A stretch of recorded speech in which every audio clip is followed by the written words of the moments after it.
Football Then and Now, a fun look at football nostalgia and the modern game intertwined. Join us.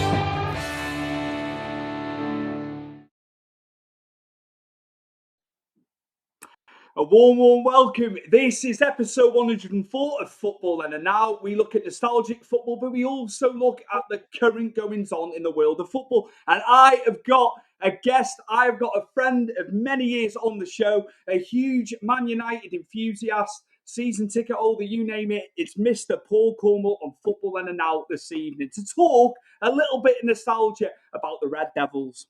Yeah, talk about something good for once for United. How are you doing, Stu? You okay? Oh, mate. I'm just looking at that broom holding everything up at the back there. I know. Triggers broom up here. Yeah, the old handle. 15 new heads, 14 new handles, 22 United shirts he's held. I loved him. I loved him growing up. That's why I switched allegiance for 12 months. I went over to Arsenal because when they did the league and FA Cup double. Yeah, I became a bit of a glory hunter. I had the JPC Adidas equipment kit. I know I'm a bad lad for that, but no, I tell you what, I went to for my mate short. I went to be a Newcastle fan for a very short stint for some weird reason. I don't know why. Stuff you do when you're a kid, isn't it? It was just the array of strikers they had. It's not. I've got to say this. Sorry, I've got to say this. It's not as bad as our 10-foot Tom, who you've had on here a couple of times. He had Liverpool bedspread when he was a kid. Let's get that settled. And he did speak about supporting Liverpool years ago. Oh, did he? As long as he said it, yeah. I mean, they make out the dad was a massive City fan, but no, his dad, they didn't pipe up until 2009. They never went to a game before 2009. You know what I'm like? I'll call out these City blue-nosed bastards for this shit. I don't have this shit.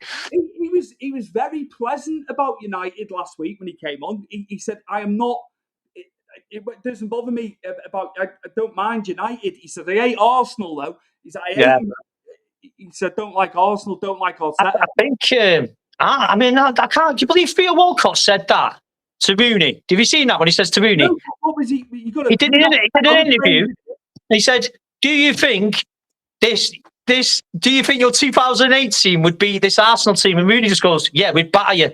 Straight away, no hesitation. I'm like, and I felt, honestly, that proper got to me now. I was like, how can you even ask that question? We won a double. Ronaldo won a Ballon d'Or. And I'm like, what are you on about? Like, and Walcott had the cheek to say, do you think this team would beat the two? Do you reckon your 2008 team would beat this Arsenal team? They've not even won anything, have they? Not won a single thing, have they? Are they in the Carling Cup final? It's City and Arsenal, isn't it? Is it City Arsenal? Is it? Yeah, I'm sure it is. Yeah, because they talk about doing the quadruple, weren't they? I was like, I tell you what, they better not do that.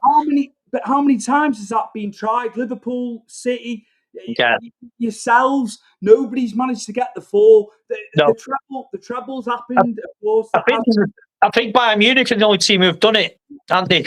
Yeah. I'm assuming it's 4 trophies. Is it 4 trophies in? Do they have a League Cup in La Liga? I wonder if they only have that the DFB Pokal, which is their equivalent of the FA Cup.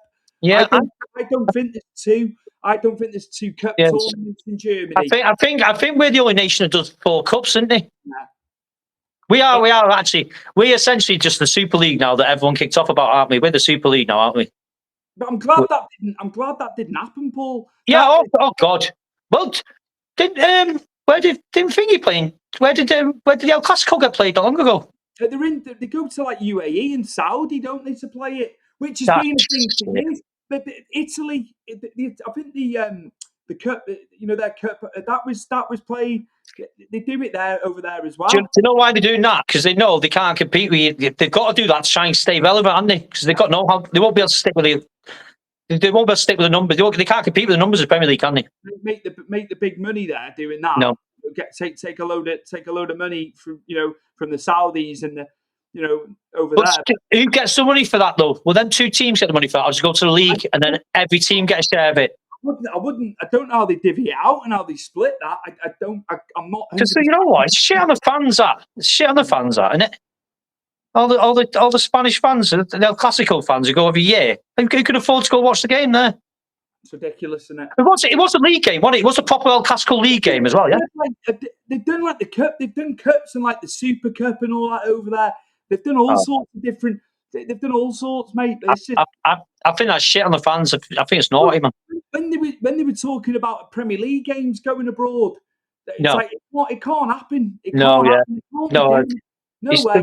They're just money grabbing bastards, aren't they? It's all about the money, isn't it? And, The Premier League generates more than enough money to not have to do stuff like that. What does Sky pay a year? I think it's like 2.4 billion or something for the rights. Yeah. Yeah, that's what they pay. And do you know something? It's only. This is why a lot of people say this is why United. They were like they're never going to sell, but they just sold the share to Thingy to Ratcliffe because they know that the Premier League is just going to keep getting bigger and bigger. It's just going to keep exploding and get bigger. There's nothing to compete with it, is there? Even at the Saudi League, don't know how many stars you take to that Saudi League. People aren't going to be watching that, are they? It's not took off. They've all gone for the money. But look at them stadiums. They haven't got the infrastructure. A lot of them stadiums that they're using, they hold like 5,000-6,000. They tried it in China as well, didn't they? Do you remember the Chinese Super League? What's his name from Chelsea went over there, didn't he? The Brazilian, Oscar. Yeah. His name Ramirez. Ramirez. Gavin, yeah. And initially, they all went and all that. And he went as well. Didn't Thingy go there? Dembele from Tottenham. What a player he was. Loved him. Yeah. I think he went there as well at one point. Oh, I love Dembele. Me and Tommy Ginjo, me and Tom Tenfoot always talk about him. Dembele was unreal. You couldn't get a ball off him. He was brilliant, Dembele. Loved him. Underappreciated, Yeah. I like Nasser Chadli, who played for Belgium, for Tottenham. Yeah. He was good in the middle. I went to a game against Tottenham. That Belgium generation were very good, weren't they? Superb, Nasser Chadli in that game. We couldn't get a kick in the middle. He was just bossing it. And I always look for players you don't necessarily think. You look for the stars. He ran the game in the middle. Nasser Chadli. He was at Spurs, but where was he at before Spurs? Chadli. Yeah. Did he go to Spurs? I'm not sure who he played for prior. I'm sure he played for someone before Spurs. I can't remember. But like I say, that generation when they had Hazard, De Bruyne, Van Malen, Vertonghen, and they had an array of players. Courtois in net, Lukaku. Yeah, oh my God, they had a hell of an array of players. Benteke, didn't they? Yeah. That's some great players. That was a brilliant team, didn't they? Like Wales beating them in the quarterfinals. It was such a big result that because they still have the names. They still have. Yeah, they had a good team, very good. I said this when Wales beat Thingy. I said the problem you've got now, so well.